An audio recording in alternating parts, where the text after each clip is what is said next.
अस्सलाम वालेकुम दोस्तों। इस लेक्चर में मैं आपको बताऊंगा कि क्रिप्टो करेंसी कैसे ब्लॉकचेन टेक्नोलॉजी को यूज़ करती है और ब्लॉकचेन टेक्नोलॉजी एक्चुअली है क्या चीज़। तो सबसे पहले हमें टेक्नोलॉजी का जो क्रिप्टो करेंसी है उसकी डेफिनेशन क्या है। उसकी डेफिनेशन ये है कि ये मैंने आर्टिकल लिखा हुआ है, अच्छा इसका लिंक भी दे दूंगा ताकि आप लोग इसको पढ़ भी सकें। अच्छा, तो सबसे बेसिक डेफिनेशन इसकी ये है कि crypto currency peer to peer एक नेटवर्क है जो कि डिसेंट्रलाइज्ड है और जिस जो कि डिस्ट्रीब्यूटेड लेजर पे काम करता है। ठीक है, डिस्ट्रीब्यूटेड लेजर को अक्सर ओपन लेजर भी कहा जाता है। और ये जो है सारा सपोर्ट इसका कम्युनिटी से होता है, कम्युनिटी चलाती है। क्योंकि ये पीयर टू पीयर नेटवर्क है, यहाँ पे कोई अथॉरिटी नहीं होती, सेंट्रल अथॉरिटी नहीं होती। ठीक है। अच्छा, इस टेक्नोलॉजी में अब हम आते हैं ब्लॉकचेन टेक्नोलॉजी के ऊपर। ब्लॉकचेन टेक्नोलॉजी में दो मेन एल्गोरिदम या प्रोटोकॉल, इस तरह आप समझ लें।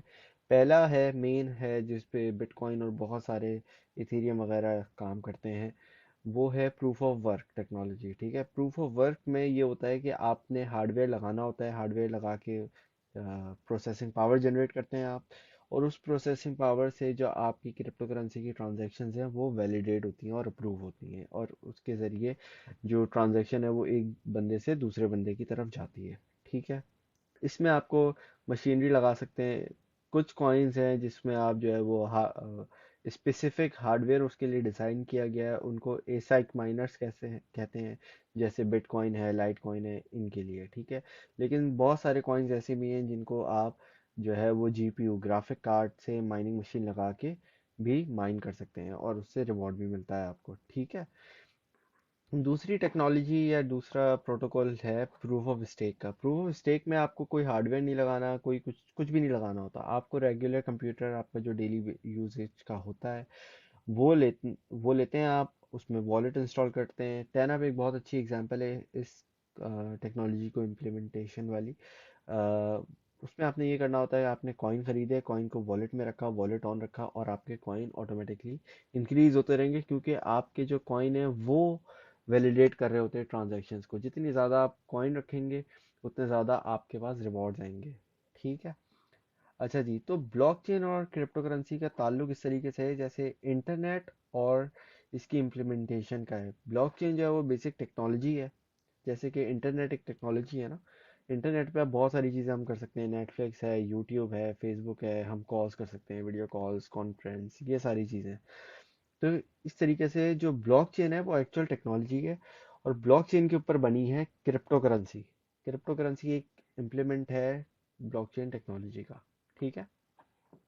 इसके अलावा इसमें मैंने जो डेफिनेशन बताई थी उसकी अगर मैं इसको एक्सप्लेन करूँ तो डिसेंट्रलाइज्ड का बेसिकली मतलब होता है कि आप दुनिया में कहीं पे भी बैठे हुए हैं, America, UK, Australia, Pakistan, India, Bangladesh, कहीं पे भी आप बैठे हैं, आपके पास आपका वॉलेट है, तो आप उससे दुनिया भर में कहीं पे भी पेमेंट भेज सकते हैं। ये एक बाउंड्री लेस पेमेंट सिस्टम है, इसमें कोई बाउंड्री नहीं होती, भले आप कहीं पे भी हैं। क्योंकि अक्सर होता है ना भाई, अगर आप पाकिस्तान में जैसे बैठे हैं तो पाकिस्तानी रुपया इंडियन रुपी के जगह यूज़ नहीं हो सकता। आप इंडिया में जाके बोलो भाई मेरा पाकिस्तानी रुपी ले लो, वो बोलेगा मुझे तो इंडियन रुपी दो। तो इस तरीके से ये जो टेक्नोलॉजी है ये आप वर्ल्ड वाइड यूज़ कर सकते हैं। तो ये है डिसेंट्रलाइज्ड। इसमें पब्लिक लेजर जो यूज़ होता है वो बेसिकली ये करता है कि सारे जितने भी रिकॉर्ड होता है ना वो सारा पब्लिक लेजर पे होता है आपके। ठीक है। पब्लिक लेजर कहते हैं इसको। पब्लिक और डिस्ट्रीब्यूटेड लेजर, इस तरह की वर्ड्स इसमें यूज़ होते हैं। बेसिकली लेजर उसको कहते हैं जहाँ पे आपकी एक समझे डायरी है जिसमें जितने भी ट्रांजेक्शन हैं उसके सारे रिकॉर्ड कीपिंग होती है। ठीक है।